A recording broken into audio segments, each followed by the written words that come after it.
Yeah, I mean, disappointed. I couldn't ask our guys to prepare better than they did coming into the game. That's why we played the way we did in the first half, but had deflating plays in the second half, and meaning that we had passes that are there to be made, and we made them. The guy's supposed to catch them, don't catch them. And point-blank layups that we can't convert. And then the reason I say deflating is because now guys kind of drop their heads, and as soon as you drop your head against a top 20 team, they're going to score.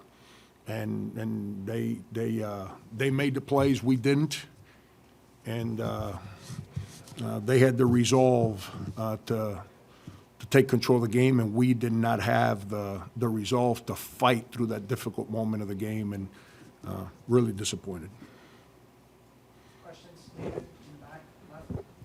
Frank, obviously the scout says they're pretty proficient at shooting threes just between the ones that they hit. I mean, Yeah. how many were well defended and how many were just, something that couldn't be helped? Yeah, no, we give them credit, man. We in the second half, they made a run of threes on deflating plays.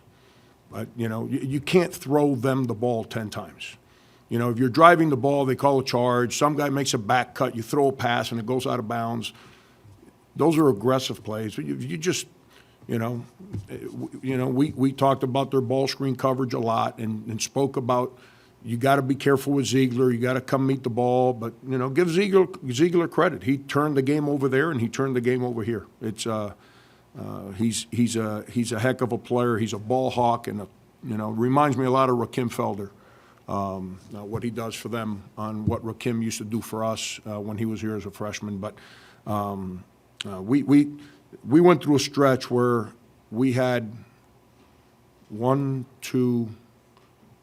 in 4 possessions 3 times we passed the ball to a guy, and he has a chance to catch it. And instead of him catching it, he lets the other guy get it. And and when you do that, you turn them loose in the open court. And then we got point-blank layups. I mean, Wildens had 2 point-blank layups. James has a point-blank layup. Devin had a point-blank layup. And you miss, and you drop your head. And as soon as you drop your head, which is what you can't do, they come down and get you. And, whether it's on the 3 in the open court or it's an offensive rebound putback, and that's the stuff they did when they got away from us. Mike Cuba, front left.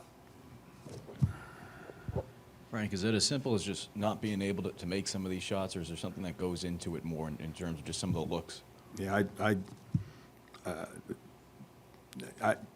it's you got to make shots, man. You got to score. Got to score. It's hard to win. Our resolve was not bad. We hung our heads in the second half because we kept making simple plays make them look very complicated. But give Tennessee credit. They screened us, they hit us and hit us and hit us and hit us, and eventually they took our will from us. And that's, as a coach, that's really disappointing because that's not something that I enjoy being a part of. But that's what happened tonight.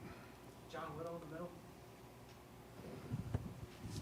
As far as the guys, hanging their head, taking their will, whatever phrase you want to use, they've been really good at bouncing back from those runs. Does that mean anything different to you this game, the way they kind of didn't, or the way they hung their head in the second half? And what does practice these next couple of days mean? Do you look for something in particular in order to see these guys bounce back? Yeah, no, it's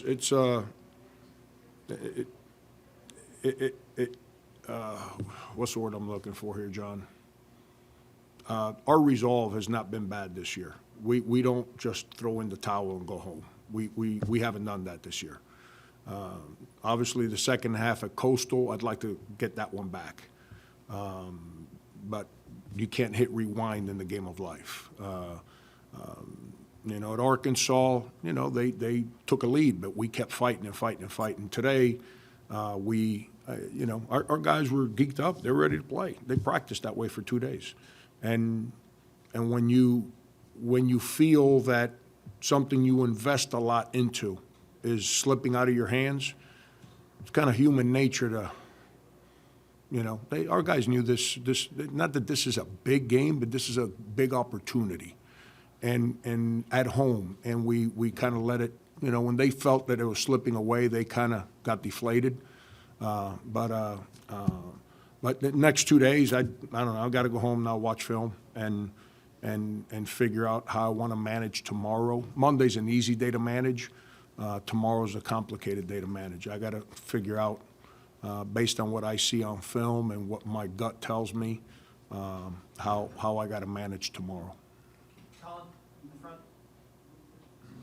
Right, correct me if I'm wrong, but it seemed like you didn't get much production offensively from your big men No. today. And when that happens, how much does that hamper you guys offensively in terms of It's not- embarrassing, man. I don't throw kids under the bus, but I don't know what to do. Our guards are leading rebounders every game. Our guards actually get more rebounds than our big guys put together. The people play at the 4 and the 5, and that's that's deflating. We get no scoring from there, no rebounding from there. Ball screen coverage is hit and miss, and it's they don't screen. You know, Fulkerson's been here for 6 years. He's coming off the bench. If they tell him to screen, he knocks the piss out of you. I wish my guys would do that. You know what I mean? And, you know, I used to be able to make them do it, but now if you try to make people do those things, you're a bad guy. You know, nobody likes you. And, you know, and I end up shoveling you-know-what for a living again, which I'd rather not do. But, you know, but at the end of the day, that's the bottom line. Our big guys right now don't screen, don't rebound, don't score. You know, but it's who we got. We recruited them. It's who we got. They've done it before. We're going to stay on them. We'll figure it out. David, back left. Frank, along those lines, Key and Kuz, 26 combined minutes, I think, just 6 points. What do those guys got to do to just be more consistent, be the guys you need them to be? I don't know. Keyshawn, for one, averaged more than one rebound a game. I mean, you know, it's they practice the right way, but Keyshawn's has struggled to play in games. You know, picks up 2 fouls in the first half again, bang, bang, on bad plays. And so now I can't play him in the first half. And then the second half, I just didn't like what he was doing early in the second half. You know, I probably should have gone back to him, but I didn't. I thought he had 2 effort opportunities to make plays, one on a defensive rebound, one on a turnover where we're out running, and he just jogged behind everybody.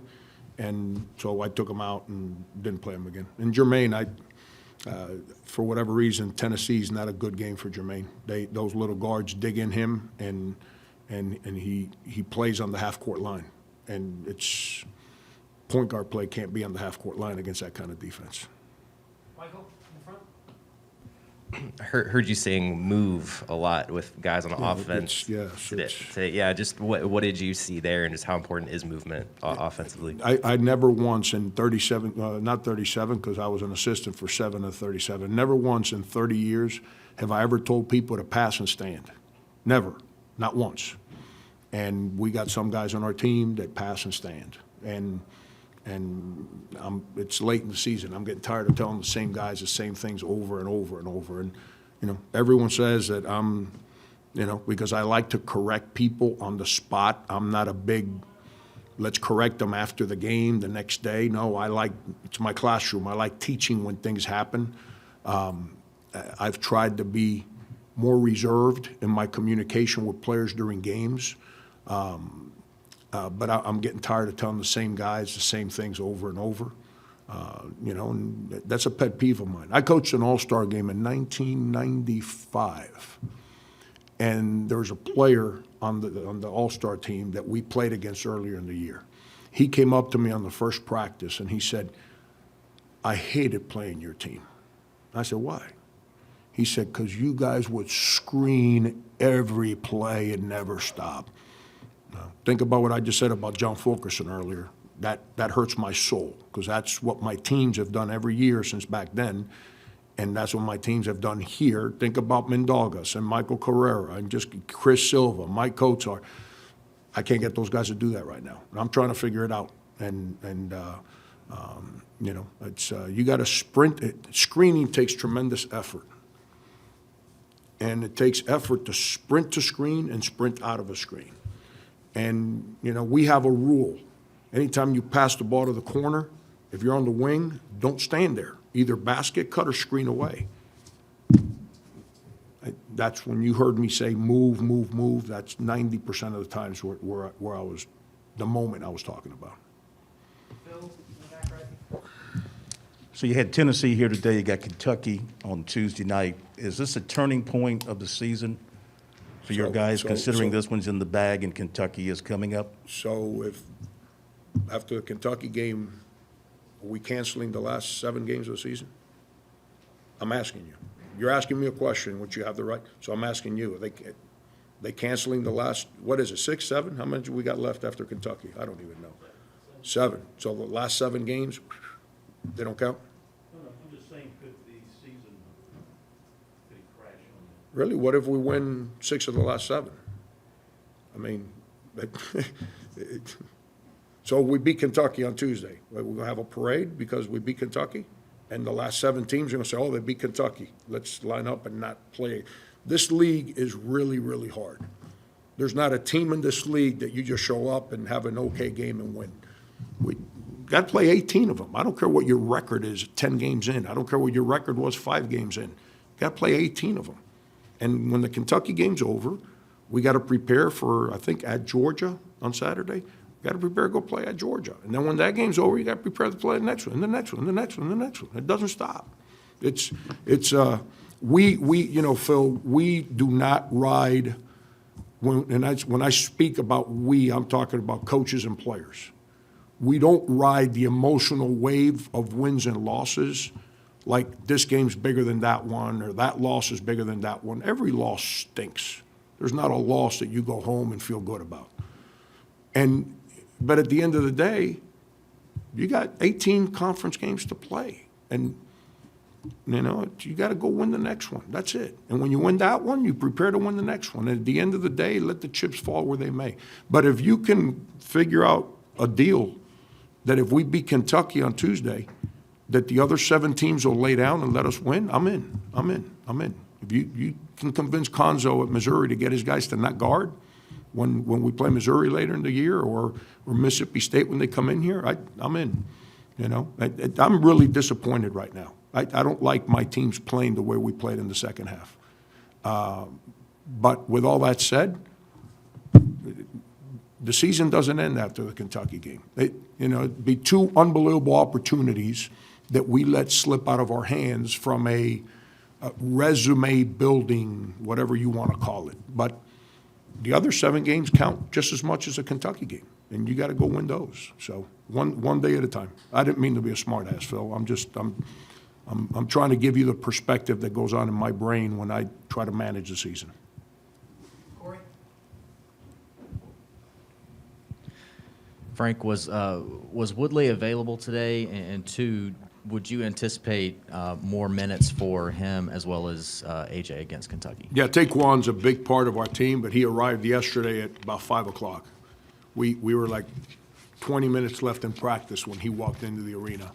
And he's become a big part of our team. He brings a toughness on the interior. That he'll block some shots and he'll get some rebounds. Those are the things he does for us. And so not having him around for the last week has hurt us.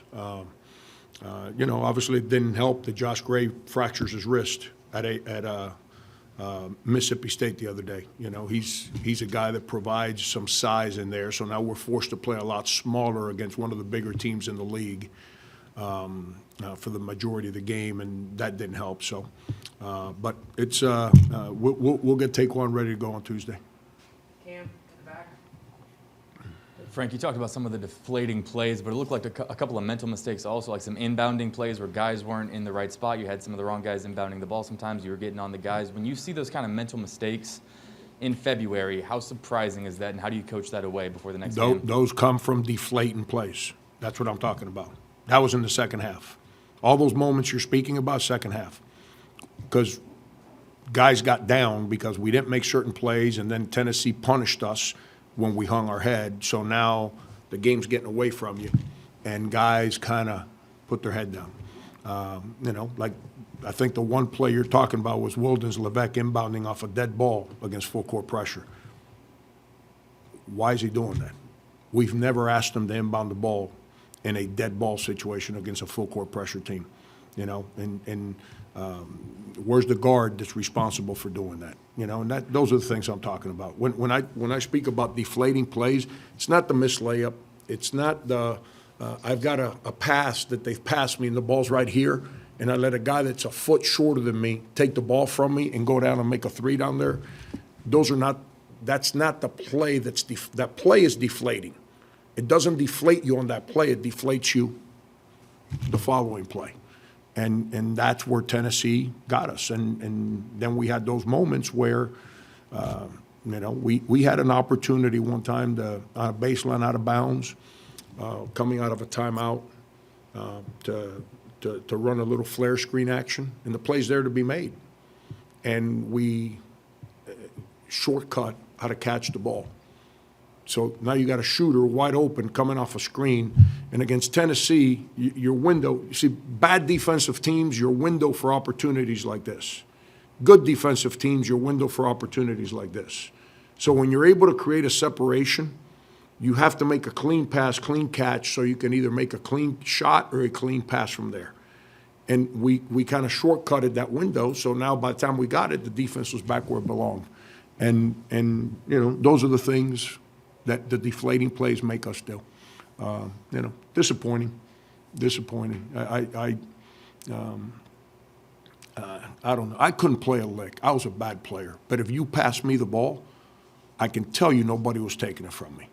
And you know, we let Ziegler turn the game by taking the ball from us and just beating us to the ball. But give him credit. We didn't make the play. He did. Give him credit.